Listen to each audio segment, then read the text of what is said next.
Good evening, good night, and welcome to Mindful Live 340. I am your host, Nathan Springer. Thank you for being here. Apologies. It is presently the 2nd of the 2nd in the year of our Lord 2024. Yup, the second month is already on the way. The shortest month in the year. And you know who they gave this month to? Black History. Where my hat?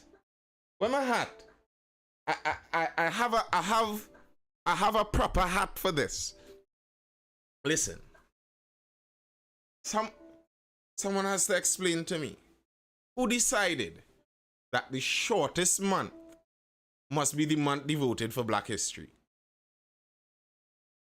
I find something is up.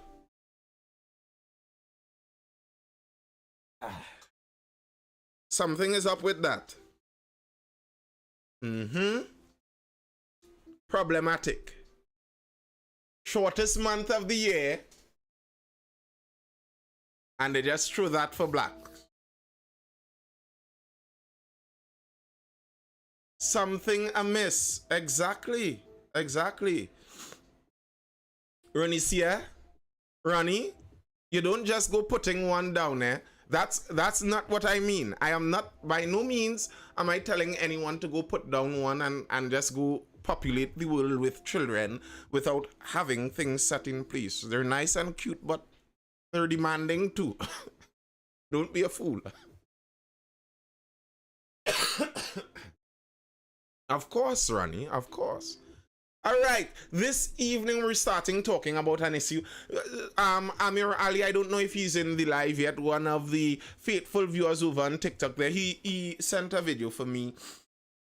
One of those TikTok videos, and I know quite of them went around recently talking about the whole dragon gas deal and the fact that the United States is reimposing the sanctions on Venezuela. And someone went through an entire video where they went through the backstory only to say that, well, what this means is that the license for the dragon gas deal is going to be cancelled, and what is going to be the place for Trinidad and Tobago without the dragon gas deal, and Petrotrin closed down. And I'm thinking to myself, well, wait.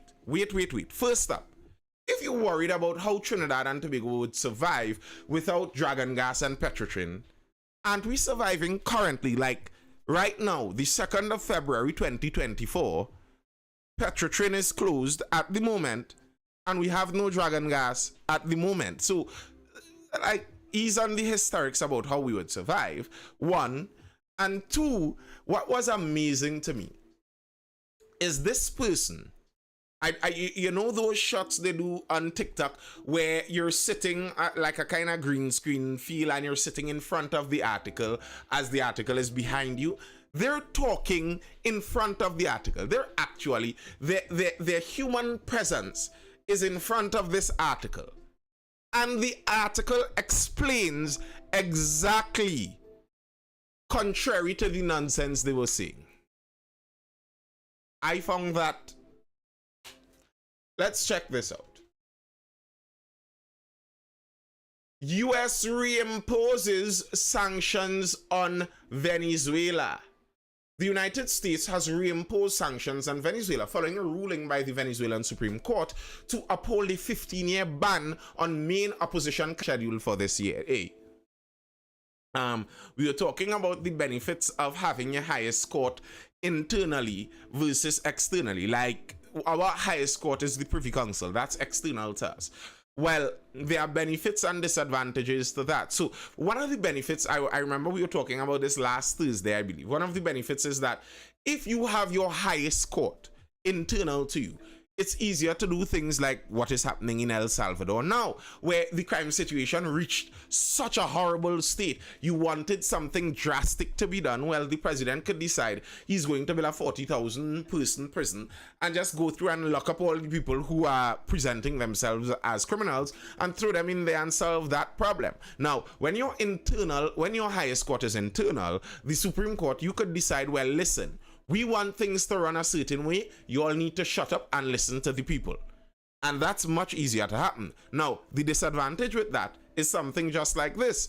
If you have a runaway court now, if you have a court that is captured by one of the political sides, what is very likely going to happen if your court is internal to you is that some political party could have undue influence on that court, and you could have it that the highest court of the land has a 15-year running ban on an opposition politician from even running for election.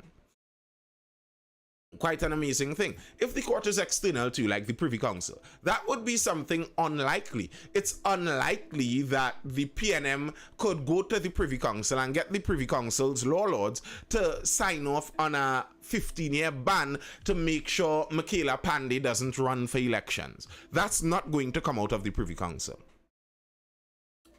In October 2023, the US loosened its sanctions against Venezuela under the Barbados Agreement, where President Nicolas Maduro committed to free and fair presidential elections, among other things. This agreement is separate. You all see how high in the article they're saying this, right? This is the third paragraph of the article. The third sentence of the article. It says, this agreement is separate from the dragon gas deal between Trinidad and Tobago and Venezuela. Yet we have so many questions about just that. Now, here's the thing. If you're going to say that you don't believe them, that's another thing. That you believe that either way the dragon gas deal is going to fall apart, okay, that's another thing. But to say that this news is news about the dragon gas deal falling apart is provably incorrect.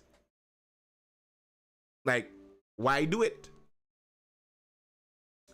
U.S. Department of State spokesperson Matthew Miller issued a statement yesterday which said that the actions of Maduro and his representatives, including the arrest of members of the Democratic opposition and barring of candidates from competing in this year's presidential election, were inconsistent with the agreement signed in Barbados last October.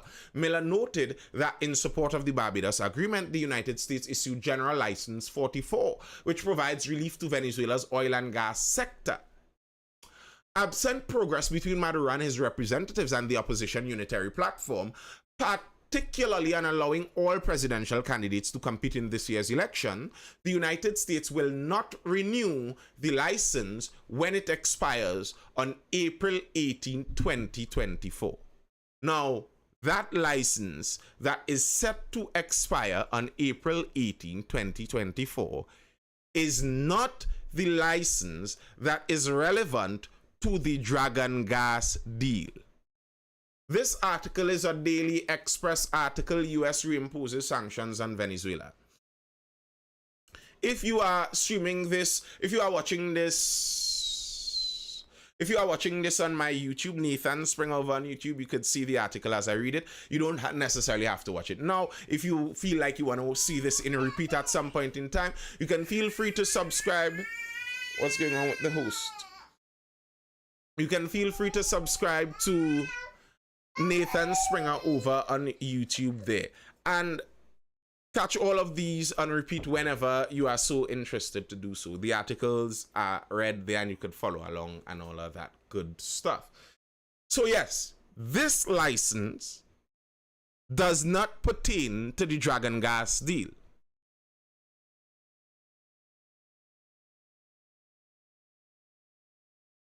Energy Minister Stuart Young had previously explained that the Office of Foreign Assets Control license granted to the Trinidad and Tobago government is specific and separate to the general license that was issued by the OFAC on October 18th that would be expiring on April 18th. Separate.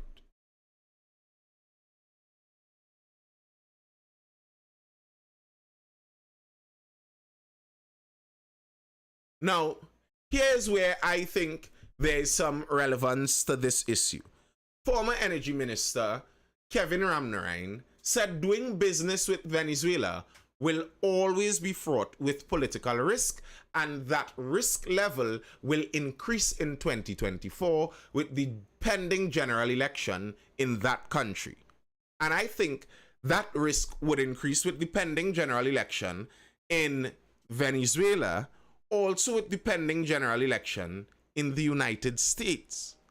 Those two elections in both countries that probably have more to do with the Dragon Gas deal and Trinidad and Tobago itself, those two elections I think would have great effect on what goes on with this Dragon Gas deal. By the way, once you're inside of the live, make sure you hit that like button. Just a friendly reminder, double tap the screen over there on TikTok. Get those likes flying up there.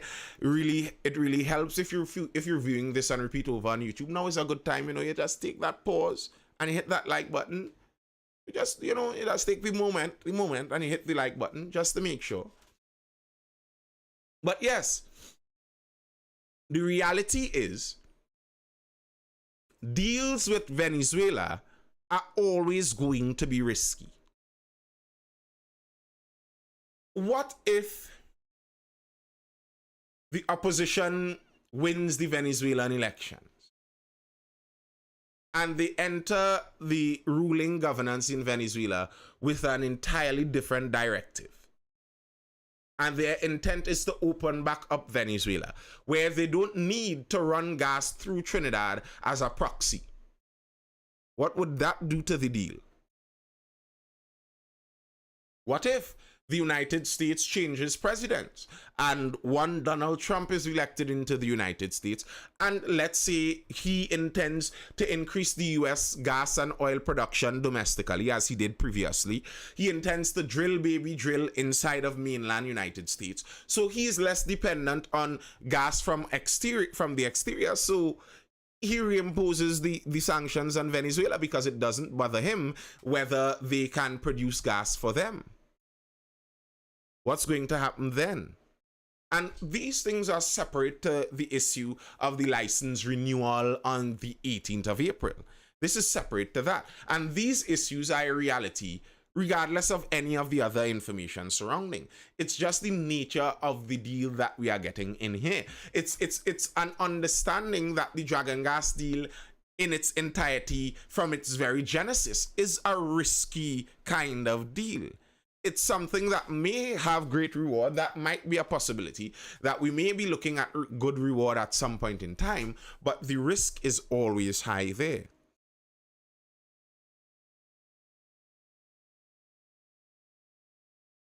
Kevin Ramnarine went on to say there's also the issue of the OFAC license, which expires in 2 years. I don't know how Shell can plan a project with this level of uncertainty, let alone execute it. It is noteworthy that Shell has not made any public statement on the Dragon project, even though we have had a highly optimistic projection of first gas from Dragon in 2 years. So the reality is the license for the Dragon gas deal is going to expire in 2 years. Now,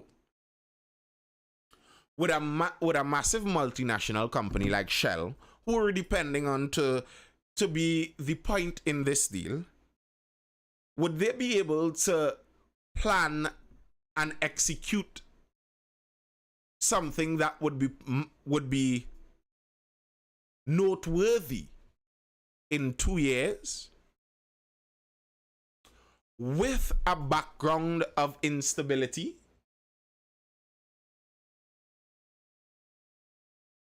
Two-year timeline, massive regional instability. Would that be possible in and of itself, regardless of the reimposition of these sanctions with the coming elections? Interesting.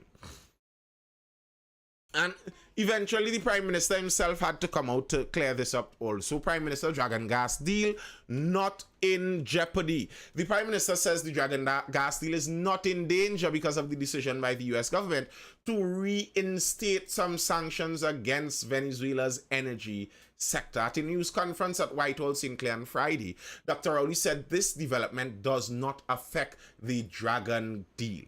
I'm sorry to announce to those who would love to see the Dragon dead, Trinidad and Tobago is alive and well and has a government that looks out for the interest of all the people of Titi, especially the children. Last December, Titi secured a 30-year license to develop the Dragon Field in Venezuela's territorial waters. The US $1 billion deal was signed between Titi and Venezuela since 2018.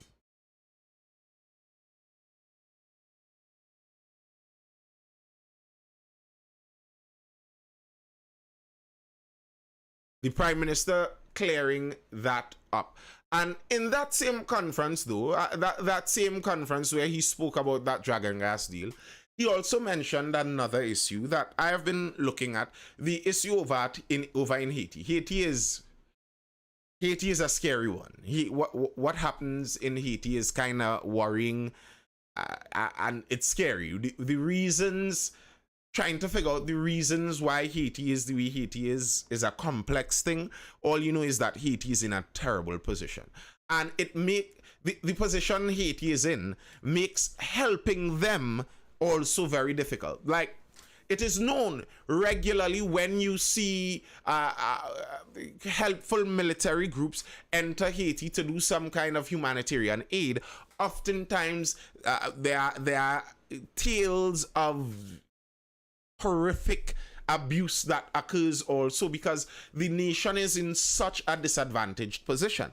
It's like, okay, if you carry someone to that nation, it's like you're depending on them being able to face a group of people with nothing to lose, everything to gain, willing to do anything to get something, and you have nearly zero accountability about anything you do to them. So many of the militaries that went to help Haiti in the long run did much worse than helping. So it's made for a contentious situation. It's technical. How do we help Haiti? How exactly is that help going to occur? And now here's a unique position inside this whole Haiti discussion. So one of the major problems in Haiti right now is that the gangs seem to be ruling Haiti, especially the capital.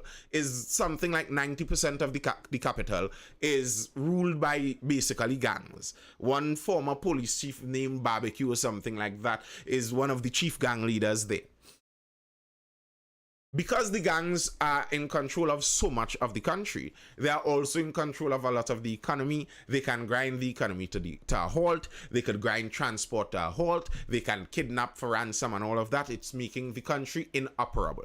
Now, part of the difficulty is if you go inside of Haiti right now to get rid of the gangs, who do you do it on behalf of? Well, you would say on behalf of the government, but then who is the government of Haiti? Well, the government of Haiti is run by one Ariel Henry, I believe is his name. Now, the interesting thing about him is he is one of the chief suspects in the assassination of the previous president. So, as an international body, do you enter Haiti and kill out the gangs on behalf of someone who might be himself a usurping criminal? What if the gangs have a better claim for the rule and governance of Haiti than the people who call themselves the government?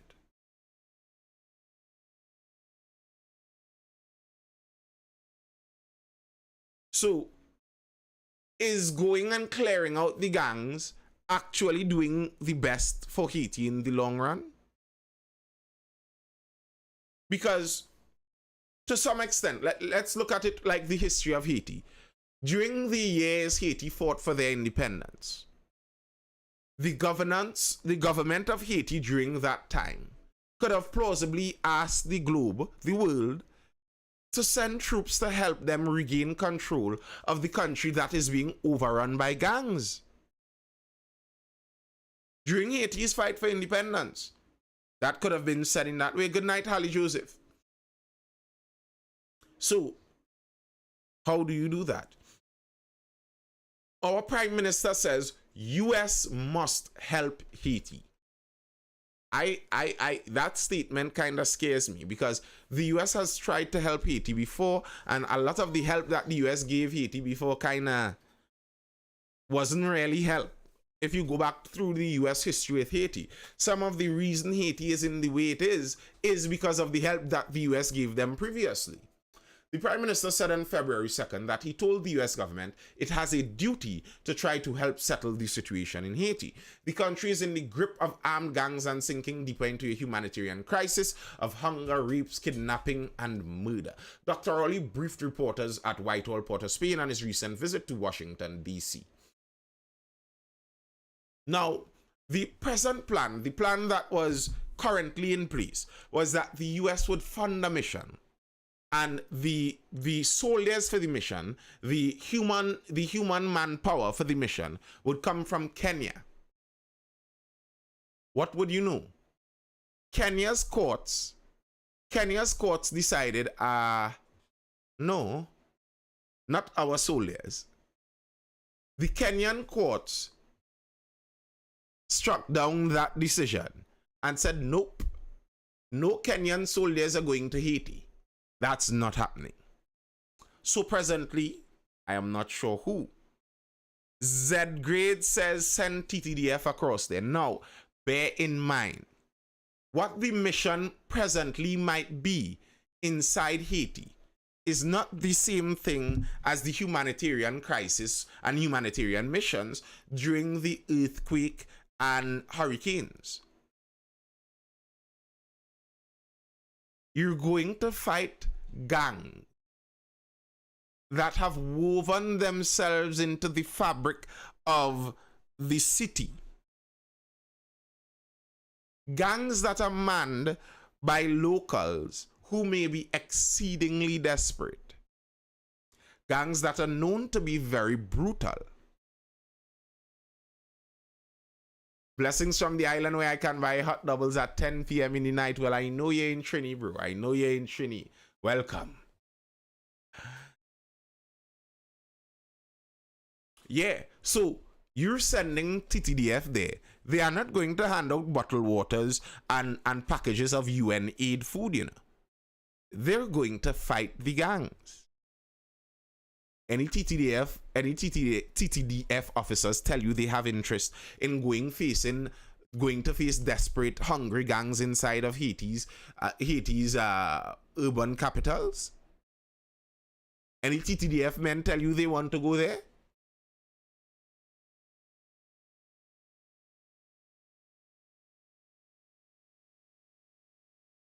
Rowley updated reporters. As a leader in CARICOM, the US raised with us our position on and our involvement in the calamitous situation in Haiti. We have committed to working together to strengthen the international rules-based system.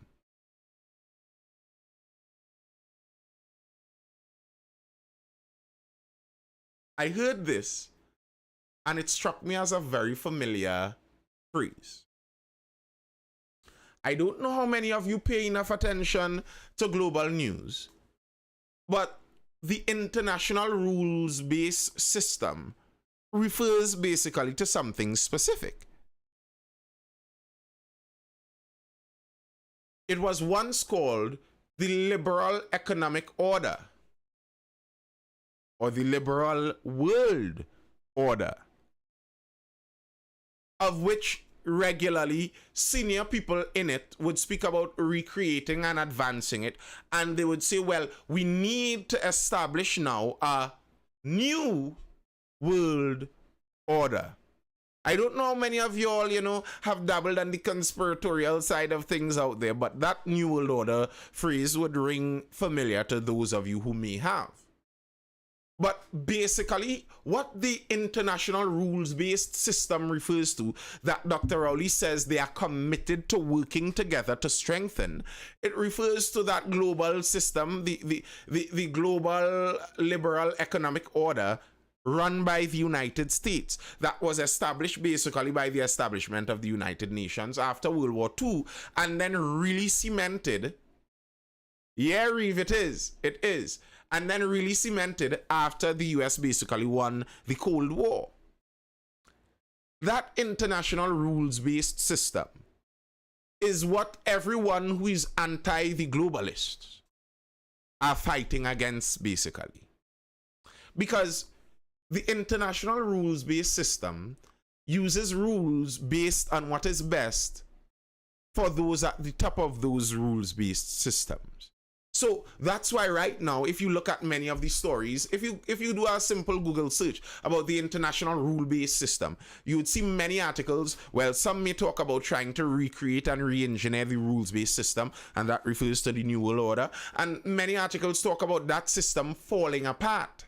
Yes, I mean America, quite literally. Many talk about that system falling apart.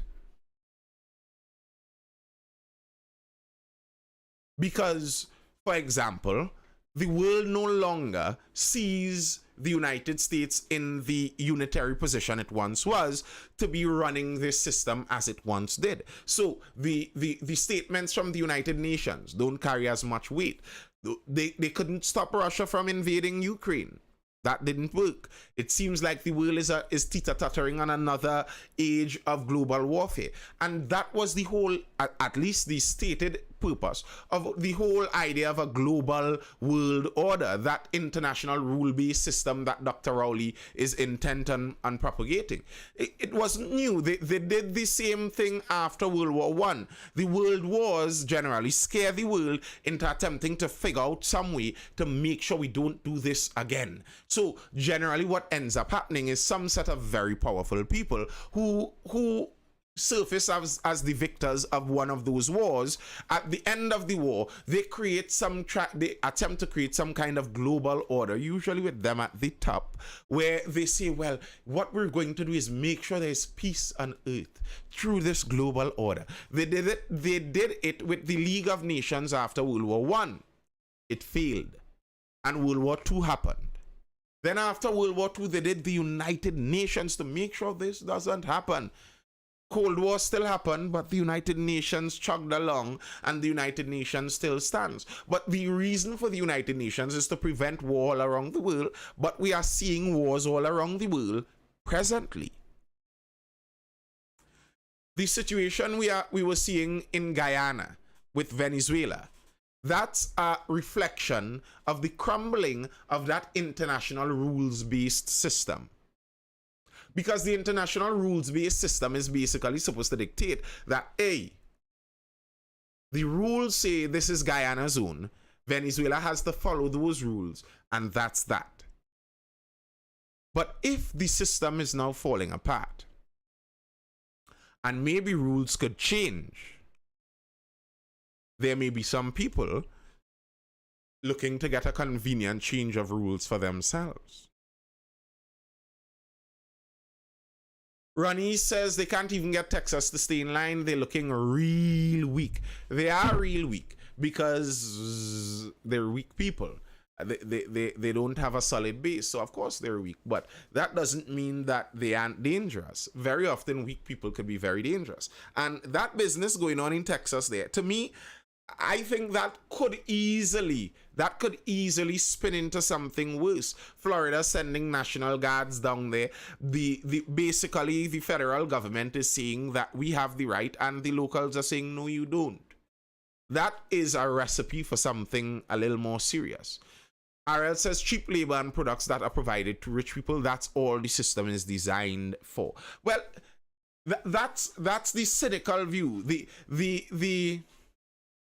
The believer's view, the view of a believer in the system, is that it's designed to prevent war. It's designed to prevent Venezuela invading Guyana. It's designed to prevent Barbadian fishermen being able to claim Tobago fish. There are rules that we must follow that are enforced by some people out there. That's the intention of that international rules-based system. Now, how it functions very often is to that direction, where many of them, and this is where I think a lot of it started to fail, when they kind of strayed away from attempting to just hold in global partners from getting too testy, and they attempted to direct the direction of progress. You see, When it moved from liberality to progressivism, as in now we're trying to direct the progress the world must go in. And that's the kind of intention the United Nations has now. We have an intention to design a developmental model for the year 2035, and that developmental model we seek to implement it all around the world so that the human race could progress in this direction. That's where things start to get scary, because what that does is it dictates control. You see, in order to make a future plan for the whole world, you kind of have to control the whole world. So when they say, all right, well, educating women decreases your fertility rate, it decreases the amount of children being born in your society, and that's a positive thing because the world is overpopulated. So our intention is to educate women and educate them along the direction of decreasing fertility and lowering the population. And then you tell those same people also, well, as the population decreases, we have struggles maintaining some of the social safety nets. We need more people. So what we're going to do is invite immigration in. We're going to open up our borders to invite more immigrants in. So now the locals in Europe, in England, are saying, okay, so you're trying to decrease our population and invite in more immigrants. This seems like you're trying to get rid of us. And then, shockingly, they decide to Brexit the business. That's how I think that whole global rules-based system begins falling apart. When you recognize that, wait, my freedom must be sacrificed for this global sake. We were talking, when was that? Day before, about the fact that Trinidad and Tobago is partnered with the Delaware National Guard in the United States. And there's a women peace and security partnership that we won an award for. And then shockingly, what would you know? We developed a women peace and security arm as some kind of branch down here of the government in Trinidad and Tobago. So we are spending millions of dollars in some avenue hoping to solve crime through women, peace, and security. Not because Trinidadians determined this is how we want crime to be solved. No, because the global rules-based order decided, well, this is the progress. This is how you do it. You see, the real way to get real safety and security in the world is to make sure you have equity among the genders. You must make sure that women have a rightful place and are seen in positions of leadership inside of your security forces. And you insist on coming with some quoted nonsense to influence the local police department based on some people sitting in Helsinki, in Sweden. I don't approve of those things. I just don't. I'm sorry, that international rules-based system statement, I understand how it seems like what you're basically, it could seem like what you're saying is we subscribe to order on the international stage. That could seem like what you're saying, but not exactly. Not exactly. And I don't agree with it.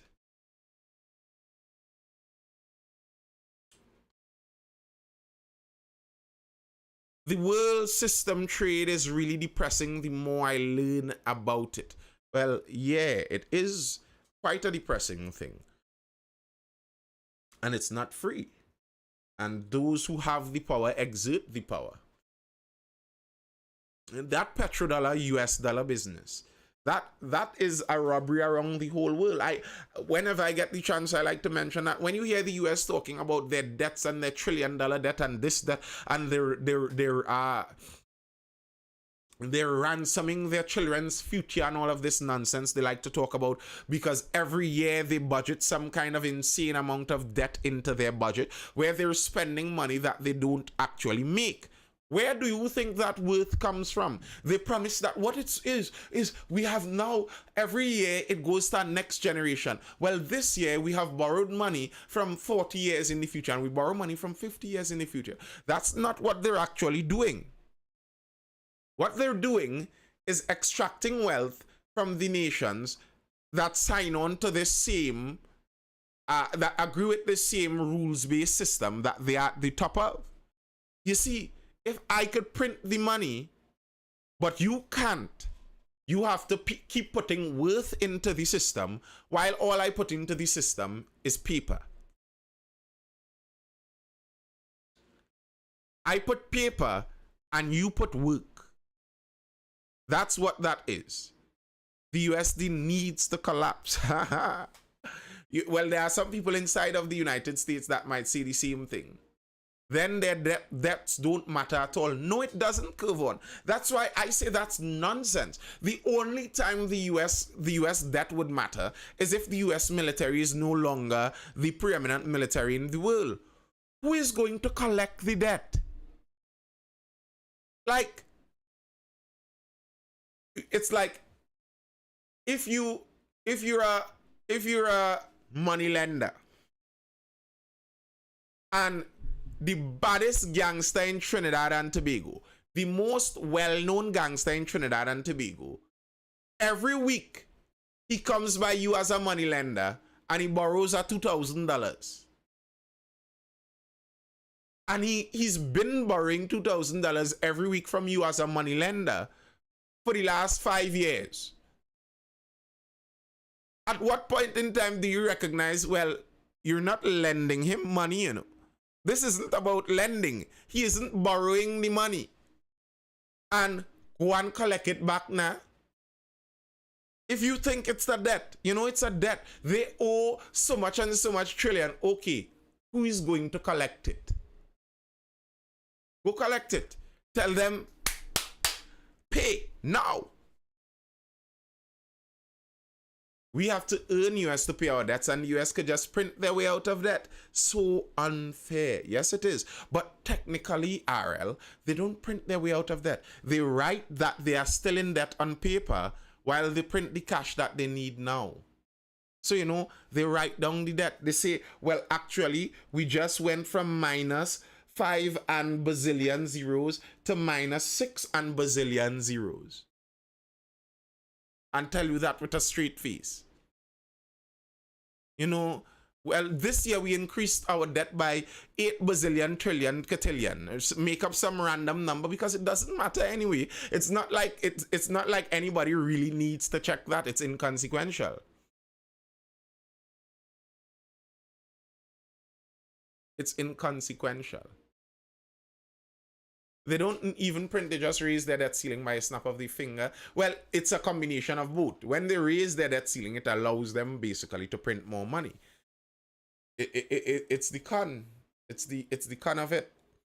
And in a sense, that's why, for example, Trinidad and Tobago, that's why I don't think a country like Trinidad and Tobago would ever want to give up sovereignty of their dollar too, because to some extent our government could exercise a bit of that same thing at a much smaller scale than our dollar.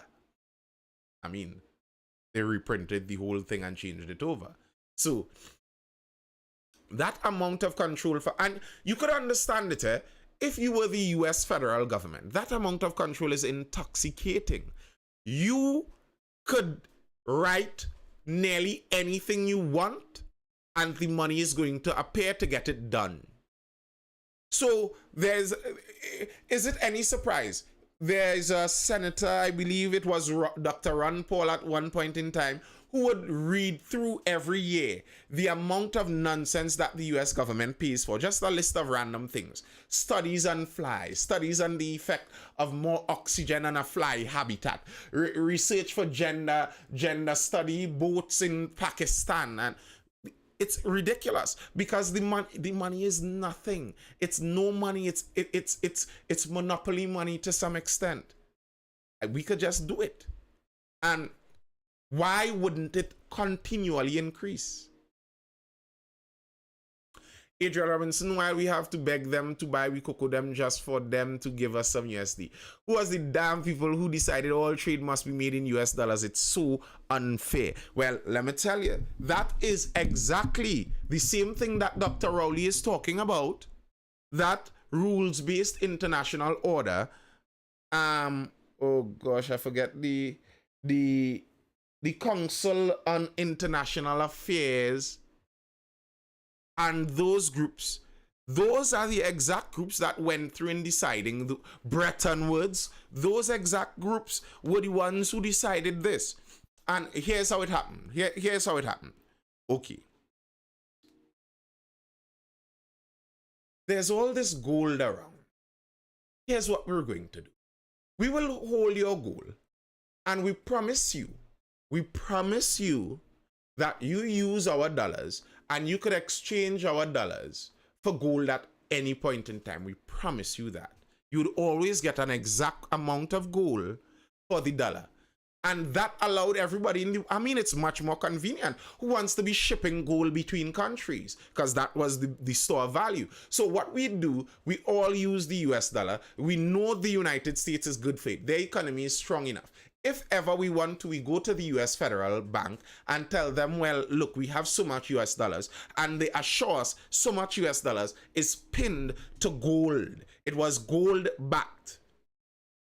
So the US was initially a bank then. No. The US was a country, but they had some big banks. And okay, the US because the US, this is my opinion and some opinion of economists too, because of the US embrace of the free market system, unlike probably any other country ever on the face of earth, they had a blossoming of the of industry, especially at the beginning of the industrial age. They were very wealthy. Also had to do with the fact that they were separate from a lot of the confusion in the old world also.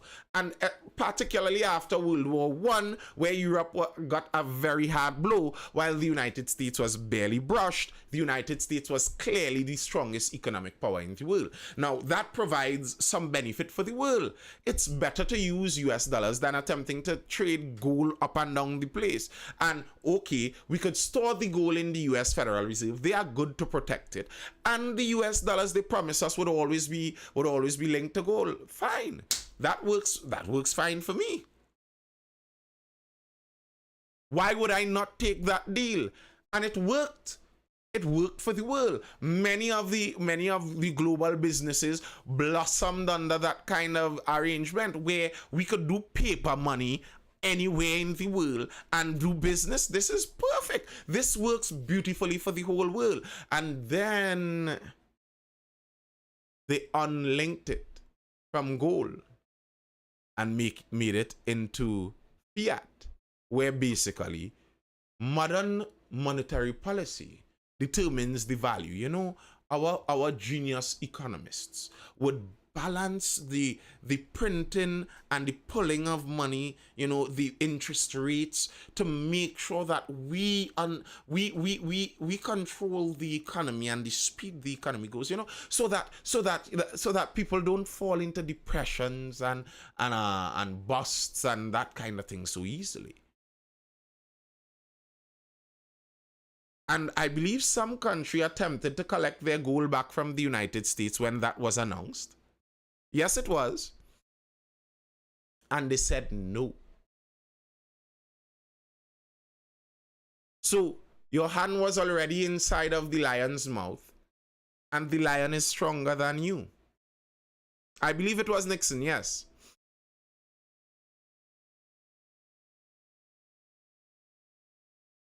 And voila. And what made that even stronger was when the US went to the Saudis and arranged not only to have the US as that foreign exchange dollar preeminently, but as the petrodollar, as in all oil will be bought with US dollars. They were able to get that deal done with the Saudis. And so people constantly wonder, okay, but Saudi Arabia is a dictatorship. In Saudi Arabia, women couldn't drive. They don't have human rights. How come these Saudis are such close allies of the United States? The United States will bad talk everybody and their rights and freedoms, but you know they don't say anything about the Saudis. They never do. 9/11. Something like 90% of the attackers in 9/11 were Saudis. Osama himself was more linked to Arabia than Afghanistan.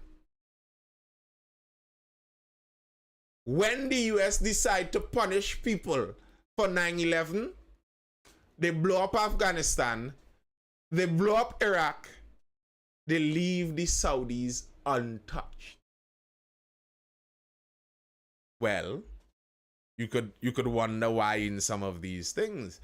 The Saudis agreed to allow that petrodollar business. You see, here's the importance of petrodollar. Every country needs oil. Every single country in the world needs oil if you want to progress. And the more you want to progress, the more oil you need. You could literally look with US dollars. So now there's a demand for US dollars. You see, without the petrodollar, even if the US dollar was the most popular, it was once the gold-backed dollar that was all around the world, people would have moved away from the US dollar easier.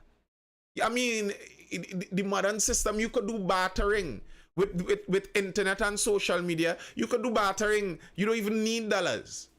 To some extent, some of those crypto coins and cryptocurrency is to some extent a kind of bartering system, in fact, because no money exchanges hands. It's just a ledger keeping a record of how much is owed. That's nearly like you could do that with just bartering. But if you need oil, you don't have oil, and in order to get oil, you need US dollars, well, now you're in a problem. You have to get US dollars from somewhere. So the US, the resource that the US creates is US dollars. So here over in Grenada, we have to go planting by the acres up in the hills to get that, to sell that, to get US dollars, to buy oil, to keep our lights running. And now if the US sanctions someone, it's like they are God. Yes, and that's why the sanctions work so well, because everyone everywhere trades in US dollars. So if everyone has to play with the United States in order to live, and the United States says, well, we don't want to play with you, you are left high and dry, very much alone. But right now, the United States is headed, to me, in my opinion, the United States is headed on an implosive kind of trajectory. They look like they aim to implode. That's what they're looking to do. Despite what climate alarmists say oil is king, I think India is buying oil from Russia in rupees. Yes, and the Afrexim Bank in Africa is looking to allow trade within Africa with their local currencies. And if they do more of that, bear in mind the Afrexim Bank is looking to invest in CARICOM too. If there's much more of separating trade from the United States to such an extent that the United States now has to relocate, refine, dig back up their industrial prowess.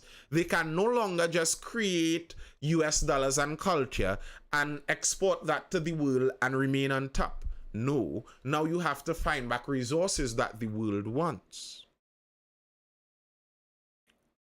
That's going to be interesting. That's going to be interesting. And to me, that's one of the reasons why I am a US right-winger. If you ask, I don't vote in the United States, obviously. I'm not a US citizen. But if you ask me, I'm a right-winger in the United States. Why? Because the right-wing are the people who want to keep the United States inside the United States. They are the ones who want to stop the United States interfering outside. That's much better for me.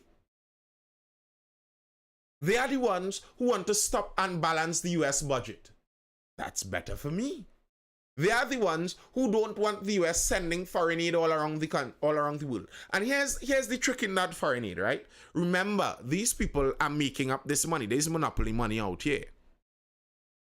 So they make sure, though, that they get that monopoly money in every crevice around the world, because they want to make sure everyone likes and keeps spending that monopoly money. So here's what we do. We make sure we donate some aid to you, a couple billion aid to you to help with something that's going to lead towards us, something that pushes you in the direction of our culture. We give you that, but it's in US dollars. So there you go. You spend some more US dollars and you increase the demand and usage of US dollars inside of the global economy. RL, I don't know if I go and give people that advice. Take big loans when you're young because you don't know what the future holds. What if the future holds a long life for you and you're left there struggling with a massive loan? I don't know if I have that kind of view now. I don't know if I have that kind of view. We were almost sanctioned back in 2020. I honestly don't think we were that close to being sanctioned, like that kind of sanction. The US generally tries to leave their sanctions for some of the worst behaved people. One of the problems, though, blessings, one of the problems with the sanctions is the more people you sanction, the more people you leave outside of your trade net. So if you sanction half of the world, then what you're going to do is basically split the world into two separate trading economies. And they don't want to do that. When you sanction someone, what you want them to do is do what you tell them to do so that you would take them off of the sanction. That's your intention. Your intention isn't to kick them out of the economy, really and truly. They don't want you out of the economy. They want you spending US dollars.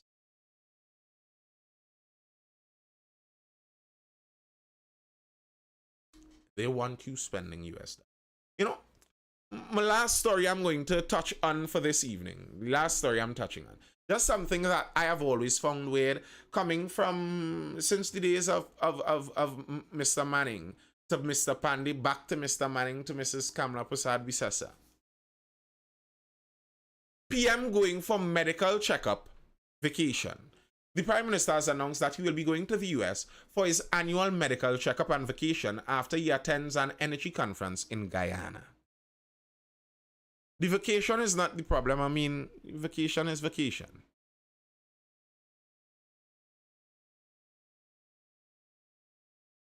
But if we have a public healthcare system that you're promising us, you're spending our money on to make it work top, how could you, as the leader at the top of this system, have to leave the country every time to do a medical checkup? We're not talking about a procedure that is unavailable in Trinidad and Tobago where we lack the technology, and okay, I could allow a bly for that. But this is considered a medical checkup. Are you telling me our doctors are not competent enough to retain the trust of our Prime Minister? What? How? Like, I find in a country that has a public healthcare system, it should be legally mandated that the public servants at the top of it must use that healthcare system. How are you to spend the country's money, lots of it, upkeeping this healthcare system, assuring us that it is top and running just as it should, but every chance you get for your checkup,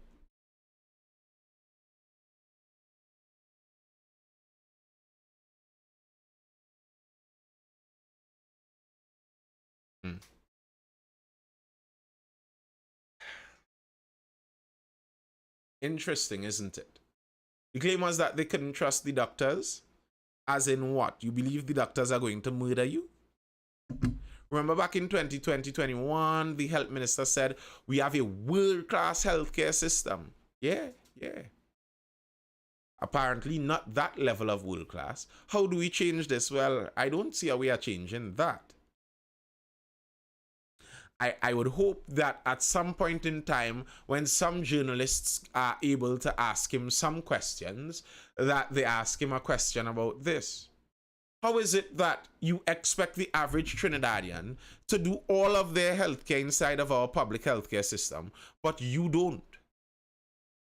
Are you, by your actions, saying that our healthcare system is inadequate for something as simple as a checkup?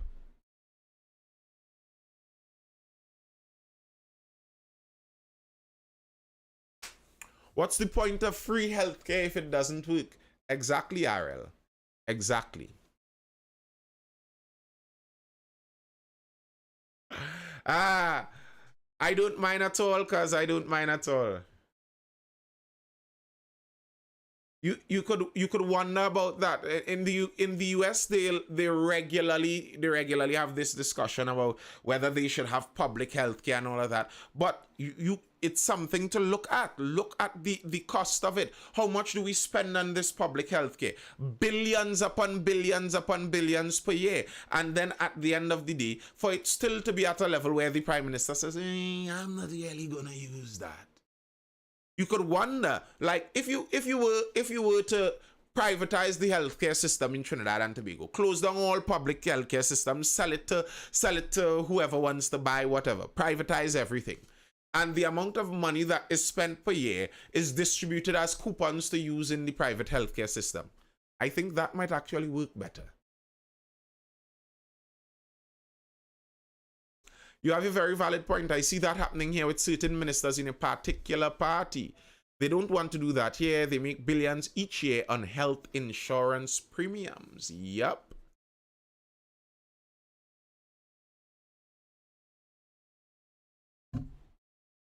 And funny enough, some US MPs fly out of the US for their checkups. Like, it's because they said a checkup. I mean, if it's a procedure, I understand as a smaller island, there would be some medical procedures that we obviously would not have and we wouldn't be able to offer. That's understandable. But I mean, a checkup? And if it is that they don't trust the privacy, that's scary for Trinidad and Tobago. Are you saying, as the leader of Trinidad and Tobago, you don't trust that any doctor in the country would be trustworthy enough to handle your medical affairs? That doesn't bode well for the healthcare system either. It doesn't bode well for the healthcare system.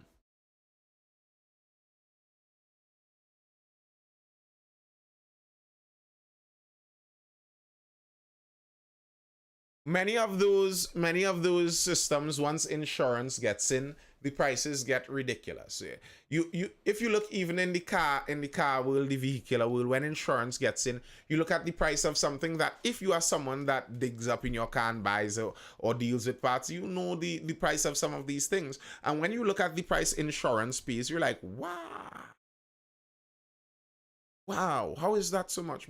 Insurance is a whole con job. You regularly hear people talk about that. If you go somewhere and you are insured, you get a certain price. If you are uninsured, all of a sudden the price becomes more humane. How is that possible? Well, the insurance allows for certain things. The insurance allows for certain things. If nearly anything that makes money assured for a business damages the free market.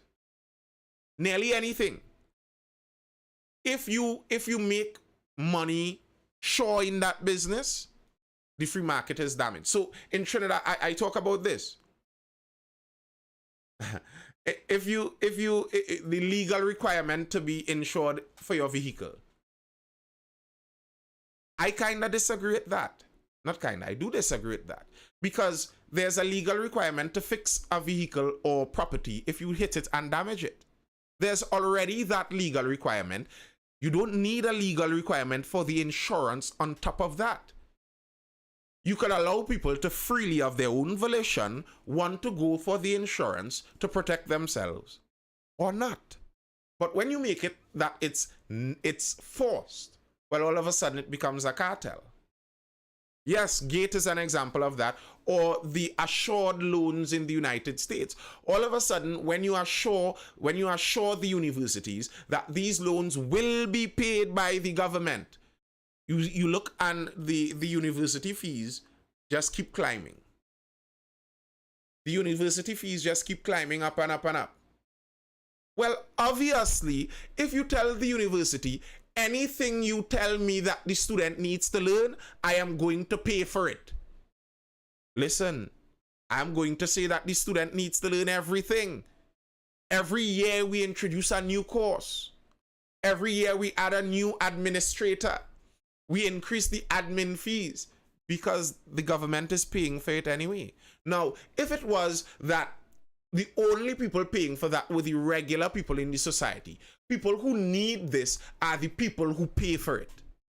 And you start to tell people, well, in order now to get a degree that's going to give you a $10,000 starting job, you have to pay $600,000. The people would start to say, listen, this is a bad investment. I am not paying $600,000 to start off at a below $10,000 paying job. No, let me go join the workforce now and forget about you.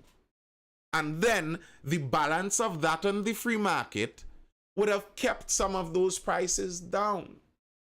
But the solution some people have in mind is what we need is for the government to pay more. Let's insist the government pays even more.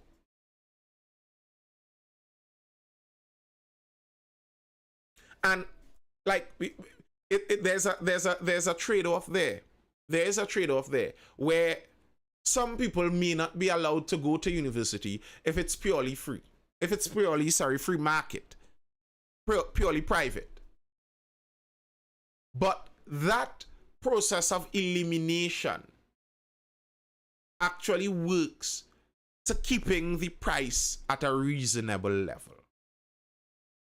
Because university isn't for everybody. Learning is for everybody, but the university isn't.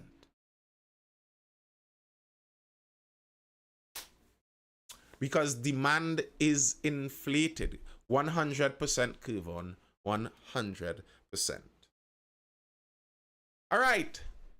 That's all I have for now, people. If there are no further comments or questions, I did some research and I'm not seeing any reason to go university because of such high costs. RL, you remember the discussion I was having in the live with someone about even to the level of engineering? No, I am a teacher. I teach. I am not discouraging people from learning and schooling, but I am saying the reason is key. And do not think that qualification by paper is the most necessary thing for a job. The world is moving ahead. If you have the skills, that's the most important thing. It's more important to get the information than to get the paper. And the problem with the present school setup is it's vice versa to that. They kind of teach you that the paper is more important than the information. So lots of people with the information, with the paper and no information. I think that, like one of the things I consider, to me, one of the ways that I would have believed a lot of these universities were more interested in educating more than credentialism and allowing some kind of development of classes. That if I were to believe they were actually interested in education, here's something that I could see. The exam for engineering is open. You could go learn the information wherever you learn the information. All we do is test to see whether you know the information or not. And if you could go and learn the information all by yourself and come and do the tests and pass it, well, here you go with your criteria. But no, nearly nowhere allows things like that. You must come and spend all of the money here for so many and so many years, and then we're moving away from degrees, and it's a good thing. I agree, Richard Glubman. 100% I agree. I totally agree. Let's look for the people with the skills, not the people with the paper that says they have the skills. It's even more important to know someone, especially in this country. Hey, listen, the internet helps so much with a lot of these things now, Adriel Robinson. You're interested in something, show that you could do it. Show that you could do it. That's all. Show that you could do it. Whatever you're interested in. Show the world that you could do it. Go online somewhere and just do it. Show people you could do it, and voila. See it take up on its own. Now, Academy is literally a protected guild. Yeah, it's a guild. All right, people. That's all I have for now. I hope you're educated, informed, or entertained. I'll see you guys again for the next Mindful Live. That's going to be up on Monday. Yeah, through the whole weekend. I'll see you guys next time on Monday. Until then, people, hold it down, stay safe. Hold it down over the weekend. Don't go and get yourself any danger out there. You know, outside little shaky and shady in Trinidad these days. Stay safe, and I will see you guys in the next one. Peace out, people. Hold it down.